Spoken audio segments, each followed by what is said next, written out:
Hello everybody and welcome back to another video. In today's video we are going to be installing a ITG panel filter and a JBS Turbo inlet pipe. So the first thing you need to do is remove the factory airbox.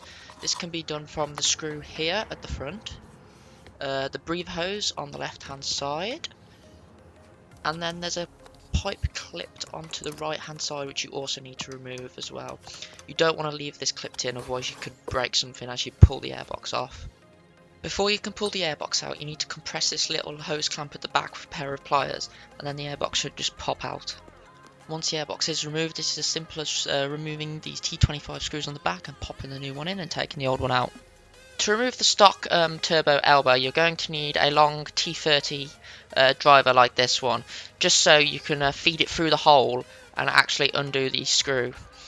You might need to use a spanner to get a bit of extra torque, just to crack the bolt because it is quite tight. And here's a comparison between the old one and the new one that we're installing today. As you can see, a lot less restrictive than the original one, so hopefully better airflow should mean more power. Just taking the car out for a drive now with the panel filter installed and the turbo elbow installed also, and drivability wise it feels a little bit more snappy than it used to, but you're not really going to feel that much difference at the moment.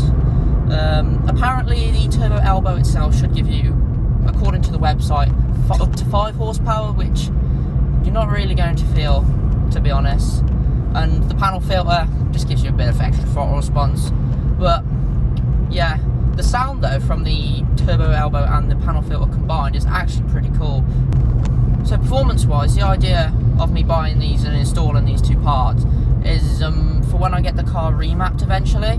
So obviously as stock, the stock ECU's not gonna take full advantage of like the extra airflow that's coming in from both the panel filter and the turbo elbow itself, even though obviously it's a lot wider as you saw from the pictures earlier, but you won't get that real benefits unless you get a remap. So it's basically future-proofing the car for when it gets its remap done eventually.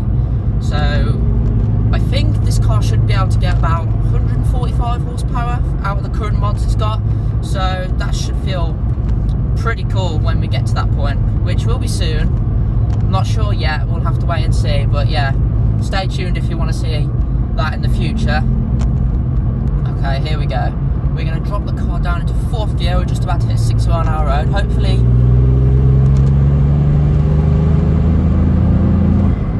There we go, I hope you heard that little as I lifted off the accelerator there. It sounds really cool. Hopefully the exhaust wasn't too loud and you could actually hear it, but yeah, from the inside of the car it sounds super cool. Okay, we're just about to turn onto a 50 mile an hour road here. We'll get into 2nd gear and we'll see if the car picks up any faster than it usually would. So 2nd gear, floor it, into 3rd, 50 mile an hour. Difficult to tell, to be honest. Like I said before, if there are any power gains from the parts I've fitted, it's going to be minuscule, obviously because it's still running stock ECU, so, but yeah, for the sound alone it's pretty cool, to be fair. Yeah, I'd definitely recommend this setup over something like